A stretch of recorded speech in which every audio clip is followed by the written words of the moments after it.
and welcome to FDTV. We are back again with another episode of our daily football show. I'm your host Ali, joined with my fellow co-host Jawad. Jawad, what is happening, man? What a wonderful time to be a fan of football. Welcome back to the channel. Make sure to hit the thumbs up and subscribe, and let's get into this. So the Champions League draws have been announced. A lot of interesting groups. Let's start off with the Group A.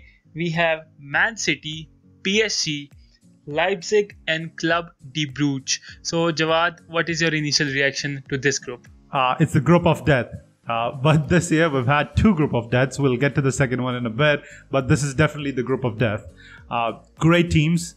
And we've got Messi straight up going against Pep Guardiola, his old mentor again. And we've got stories like the underdogs, RB Leipzig, who have brought in great striker in the name of Andre Silva. Great teams involved in this group. It's going to be a difficult one to predict because PSG is always difficult. But now bringing in the unpredictability of having Neymar, Mbappe for the time being and Messi in the same team is going to be exciting to watch. And then you've got Manchester City, Pep Guardiola, always unpredictable when it comes down to big showdown matches. You never know how and what he's going to work like and who's going to start. So for me, I'm going to go with PSG topping the group, Manchester City in close second, and Leipzig, though we might see a few upset here and there, I feel like they're still not strong enough to beat either the Parisian or the Manchester side, with obviously, unfortunately for Club de Brugge coming in last.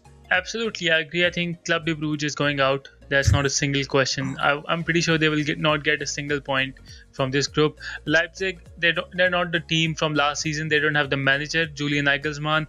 But I do still think they are a very good squad of players. They will finish third. Unfortunately, they don't have that X factor of Julian Nagelsmann. He went to the opposition, Bayern Munich. So I would say that City will top the group. PSG will come in second. Wow. Leipzig will third, and Club de Brugge will be fourth. Let's move on to the Group B, and that is Atletico de Madrid, Liverpool, your club AC Milan, along with Porto. Now, this is a group of death according to me. What is your take on it, and who goes through? I call it the group of death light. The reason for that is I still feel like AC Milan have ways to go for them to improve themselves, but they're very unpredictable.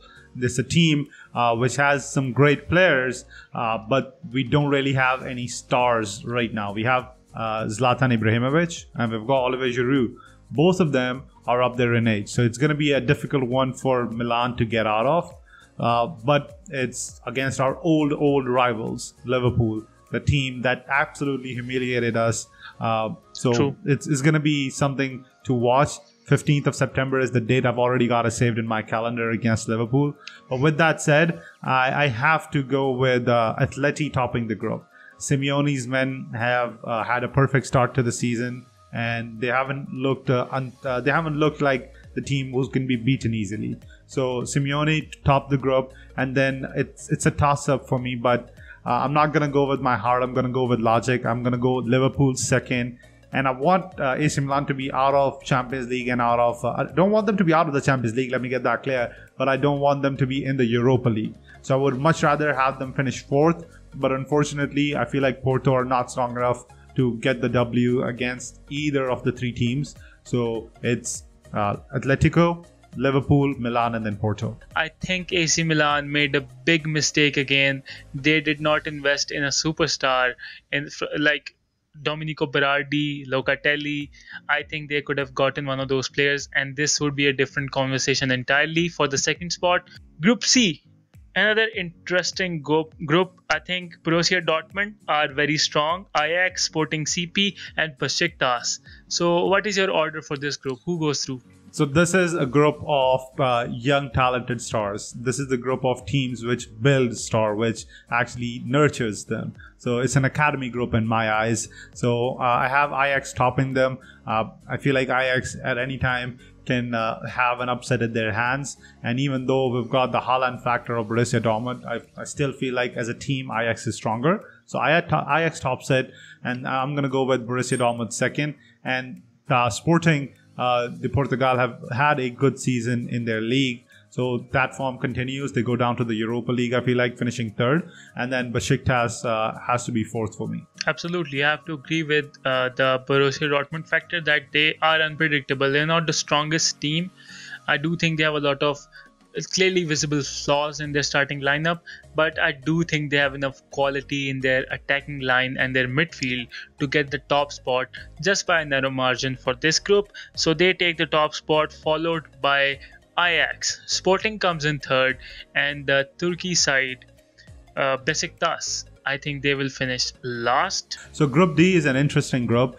Three teams which were in the same group last year. Shakhtar provided problems for both the Inter Milan and Real Madrid teams last year. So it's going to be interesting to see if we're going to see a repeat in history. Simeone not having that much of a Champions League experience is going to be really, really deadly for Inter.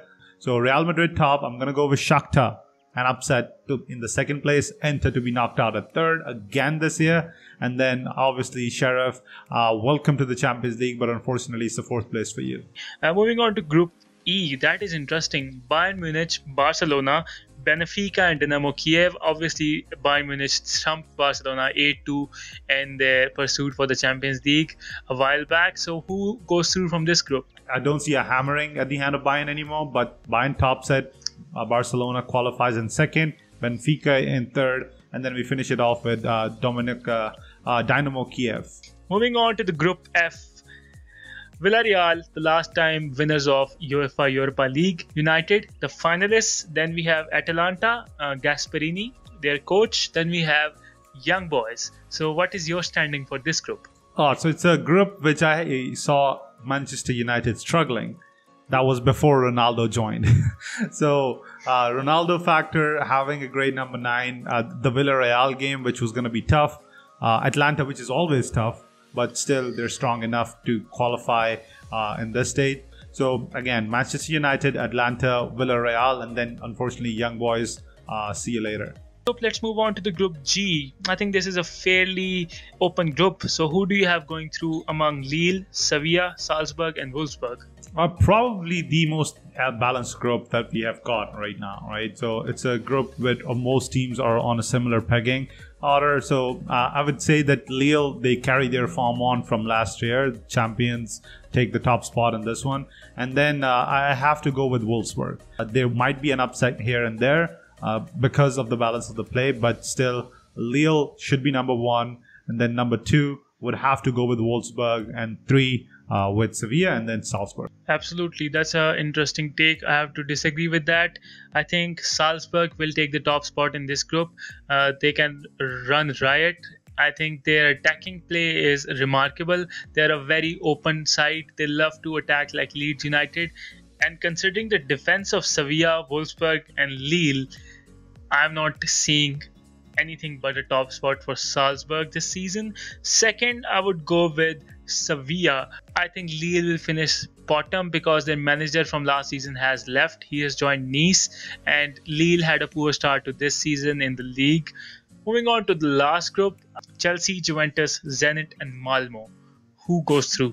So it was going to be the winners of last season against Ronaldo's team, but no longer Ronaldo team. Juventus are a little bit more even. The Allegri factor is there, so it's going to be an interesting watch. But it's a group of 2 teams. It has to be either Chelsea or Juventus top in it. So we'll start off at the bottom. Ibrahimovic's previous team Malmo takes the bottom spot with Zenit St. Petersburg's. Even though they want to go to the final because it's held in their stadium, will not be able to progress out of the group. Juventus coming in second and Chelsea taking the top spot for me. So that is our take for the group stages and their predictions for this season. Let's see what kind of ride the Champions League offers to the fans around the world over the duration of the next 12 months.